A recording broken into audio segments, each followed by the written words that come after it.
that big fucking square head. I'm gonna get out, but Kevin. And Kevin, and you know something? He got so much to say. You never hear him call this. He had a member in his house by the name of Kevon Army. Yesterday, his name was Kevin Stevens, who used to sew. I heard about this. What you say? Yeah, I heard about this. Keep going. Kevin Stevens used to sew and make clothes for all the kids and the House of Army. And you would think Kevin would mention Kevon. Kevon was making stuff for me before I started doing my own things. So when I was known with the big dome and sleeves and all that was Mr. Kevin Stevens' work. And for Kevin Army, they always got so much to say. And he made that little comment about, I don't know how these people can be living legends or whatever. Bitch, are you still fucking on that glass, Rick? Let me tell you about that whole. Let's go there with him right now because, you know what I'm saying? I'm cursing and I shouldn't be doing this, but I'll pray and ask God to forgive me. And if any of my people are listening to this and they never heard my mouth like that, I apologize, but in order for me to get my point across, I gotta keep it real. Let me tell you about this Kevin Army, okay? And this has nothing to do with anybody else because he kind of posts back at me, oh, you're letting people get in your ear and make them go against me and all. I said, bitch, me and you were better friends. I mean, I had to get up with my good friend, my dear friend, Sade Pendarvis Beyond Pass. He just inboxed me and just said, where did Sade die from? I just went in. I said, what the fuck you mean when she died from dead and dead? Don't ask me. I ain't seen you in, 20 years, and you gonna inbox me how Sade died. You know what I'm saying? Well, I feel good to announce Sade had kidney failure. She was diabetic. Yes, she was diabetic, and they wanted to, her kidney started bothering her, but he just inboxed me, and he said that, like, I'm going to tell him, even if she would have died from something else or whatever, that bitch should be glad her ass is still around. Because let me tell you what Kevin Army used to do. He would sit in the ballroom packed. You hear me, baby? Yes, I hear you loud and clear. The whole international ballroom here, darling.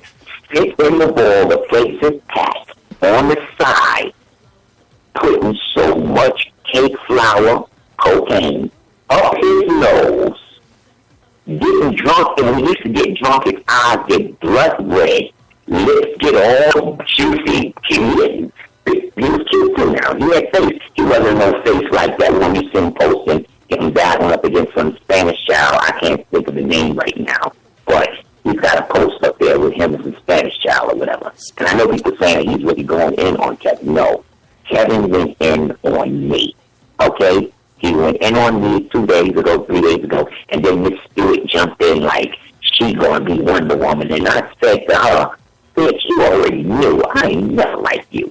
You that whole red line, all of y'all, Stewart made himself who he is.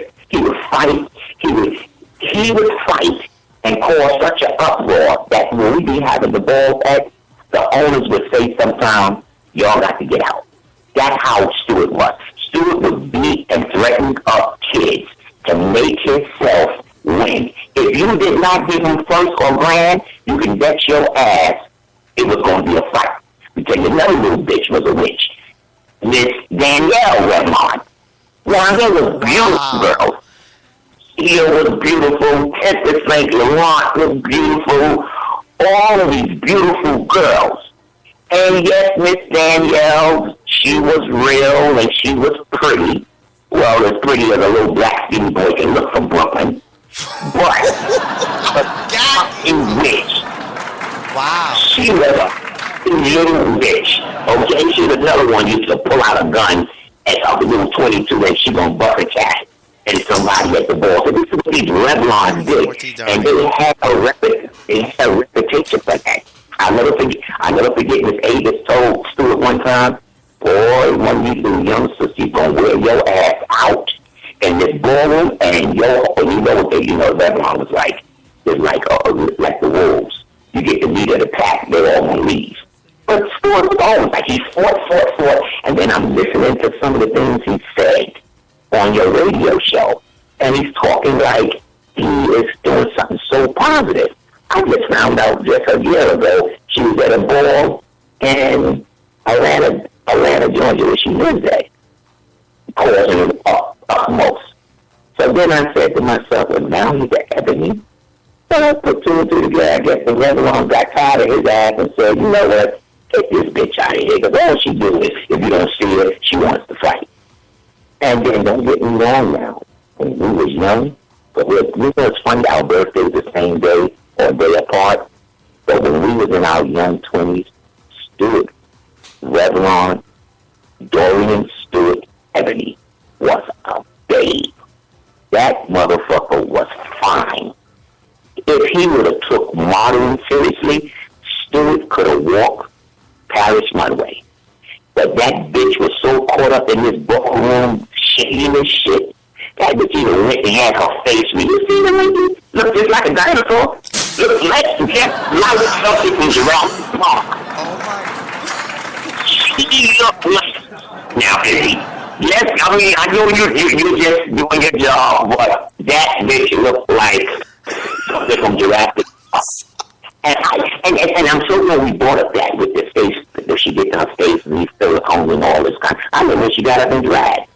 And then he just said to her, walk a ball up and drag. And he said, you know what, you're too much of a boy to be trying to bring this and stuff. You know, she was rolling. She ain't a nice girl. Shit, see me in the bushes lay out every night. Didn't know I was Tyra Bell, but I damn sure let her know who I was. After all, I got my nuts. Nasty bitch. Let the viewers hear that. Oh, wow. You made me come together. Cosmic Bob was the spot, baby. I lived right across the street from it, baby. I was like the landlord of the park back in those days. And what have you. And you saw me coming through there, you didn't even know that was Patty and all that. When they did find out it was Patty, all that Patty Bell hair went out the window when they seen that bird between my legs. But she was a mess. Me, mama, you're making me.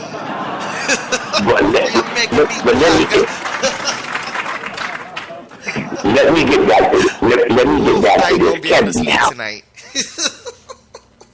Let me get back to this Kevin Army. Then, after he sat there and he's drunk and all this kind of stuff, then he will get up there in the face category and get all up, how the girls that they get in front of the judges and they start pulling their face. He had a big hair with finger waves. He was working in finger waves. It looked real good and everything. And he's a good-looking man.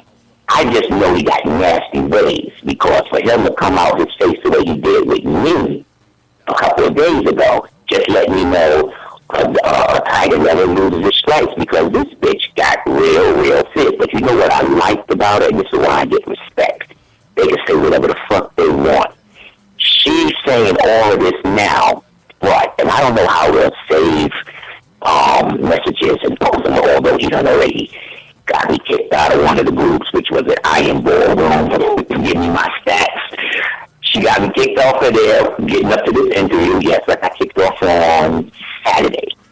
And let me tell you what he did. When he said his comment about, I don't know how he got all these legends up here and these icons, he made a little comment, and I responded, well, come Monday night, you'll see just why some of us are legends and icons, and what have you.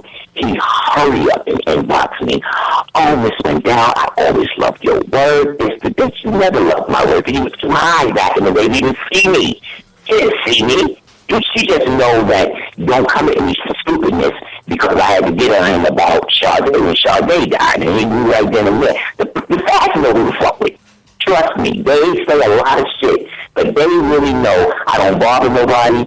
I don't look for trouble or none of that. But you ain't gonna step on Wendell LaBelle's toes and say, excuse me, I paid dues. I paid my dues. And so what if it was just 3-4 years? That's all you need is 3-4 years to make your mark. You know what I'm saying? I see you, you see me. Everybody know I ain't no nickel and dime punk. You know what I'm saying? Them funny looking shoes I wear on my feet. Them pumps cost a pretty nickel. That ice you see me wear, that ain't no cubic zirconia and no white sapphire. But yeah, you so legendary. You so this. You know, I thank God for my blessings, and I don't even want to talk about some of the other stuff I'm getting ready to do because you know how haters are. So you got to be careful when you put things out there because, you know, I'm a child of God and I pray on everything. But you can't tell people everything because they're sitting listening to this radio and they're hating. I want to take a quick, I want to say this to you, Izzy, for we run out of time or I forget. I want to compliment you and I applaud you what you're doing. I'm serious because I listen to your radio show and everybody that you had come up here, and I'm not going to call their names because some of them are my friends and some of them are just, hey, see you when I see you. But a lot of them was like, except the Carbine, the bishop. Carbine? The bishop. Yes, the bishop. I loved everything he said. I was following him. I'm with him.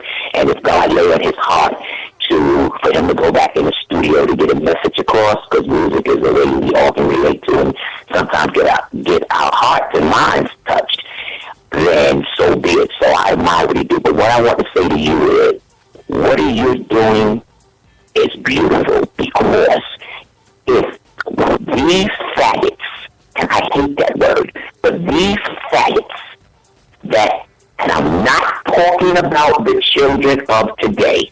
I'm not talking about any generation. I am talking about the St. Laurents, the extravaganzas, the House of the Harmony, all of these children that have been around 30 plus years. If they had the skills to do what you're doing, them motherfuckers would still be me. They would have never asked me to be on the show. You know what I'm saying? Like this Tommy Lee Murphy. The nerve of you ugly ass roach looking bitch. Tommy Lee Murphy. I'm gonna make sure I got his name. Oh my this motherfucker. Tommy Lee Murphy did. He's another grimy individual gonna act like my stuff done been all in my bed, gang with me and all my boys and his old booty. I didn't know who she was then, and he acted like he knows very well, but he see my pictures and stuff in my fireplace, so I ain't stupid. And then go, he's just somebody from the Apollo. The nerve of you bitch to try to play me. You knew me at Wendell LaBelle, and then you watch me go from LaBelle to fashion designer Wendell and me. You watch me do what I do, and I think I'm doing a pretty good job. Sure, I would like to be the next Calvin Klein, but if I'm not, I'm very happy. No, a lot of these kids don't have talent. They act like they got it. No, I actually had it since I was a kid, before I got the little bullshit associate degree from FIT. You understand what I'm saying? I have talent. These kids were stealing, mopping, doing credit card frauds. They were walking the store around and doing and steal a $10,000 fur coat wearing a girdle. They was all doing. Wendell didn't do that. I'm not saying I never stole. Sure, I would get a crackhead and tell him go in the fabric store and steal 40 yards and there was meet me for the party. They give him like a couple of dollars for doing it for me. But what I'm saying is the nerve of you to try to play somebody that not only sews clothes, but is a couture designer. I tell people every time they bring it up, my competition is in Paris. It's already making big money. The stuff that I do, the average show can't do. There's a designer, what's his name? We're friends, but we're not friends. Douglas Sayers. Yeah, that's a fabulous work he do. Does excellent work. Got all chicks with dicks wearing this stuff. Douglas Sayers. Big fucking horse face hair. 16-year-old punk, right? Sucker me a dick, but he ain't cool because he's shady too. He stepped on my toe and I had to get him straight one time. You know what I'm saying? But he does great work. But I will tell him and any of them chicks that's wearing his stuff, and they know it. I can do what he do with my eyes closed. Question is, can he do what Patty do? Ooh. See, there's a difference when you got somebody that can just make clothes, and then somebody that got that theater